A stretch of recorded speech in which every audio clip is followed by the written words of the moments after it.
রাজুলুন লাম তাখুযহু ফিল্লাহি লাওমাতা লাইম। এক নম্বরে ওই ব্যক্তি যে কোন কাজ করবে আল্লাহর জন্য করবে, কে কি বলছে নিন্দুকের নিন্দা সে কোনো পরোয়া করবে না, তার জন্য কাজ করবে। কার জন্য?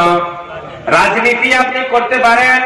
মরহুম মাওলানা আব্দুল কাদের সাহেব একটা বই লিখেছেন, চিনেন তো মরহুম মাওলানা আব্দুল কাদের সাহেব, রাজনীতি ও জনসেবা, একটা বই লিখেছেন উনি। ওই বইয়ের মধ্যে লিখেছেন, নামাজ পড়ে তুমি যেভাবে ইবাদত করার জন্য নেকি পাও, রোজার মাসে রোজা রাখলে নেকি পাও, যাকাত দিলে নেকি পাও, দান করলে নেকি পাও, মানুষের সাথে সদ্ব্যবহার করলে নেকি পাও। ও মুসলমান যুবক ভাইরা, আমি আপনি যদি রাজনীতিটাও সঠিকভাবে করি, হযরত উমরের মতো করি, আমার আপনার আমলনামাতেও আল্লাহ এই রাজনীতি করার জন্য নেকি দান করবেন। রাজনীতি করেও নেকি পাবো, রাজনীতি করেও নাকি পাবো, কিন্তু ওই রাজনীতি সেই উমরের মতো করতে হবে, তো উসমানে গনির মতো করতে হবে, আবু বকর সিদ্দিকের মতো করতে হবে। উনি খলিফা হয়ে গেছেন, আর ওই কাপড়ের বোঝা নিয়ে মাথায় করে নিয়ে বাজারে যাচ্ছেন বিক্রি করার জন্য।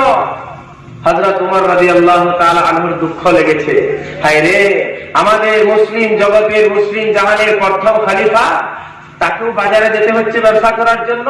আমরা যদি একটু চেষ্টা করি তাহলে তার ভাতা বাড়িয়ে দিলে তো কাজ হয়ে যাবে, তাকে ব্যবসা করতে হবে না। কে কে যাচ্ছেন ব্যবসা করতে? কথা বলে না, এখানে আছেন তো, বুঝতে পারছেন কথা? তাহলে মনে থাকছে না কেন? কে যাচ্ছেন? আবু বকর সিদ্দিক।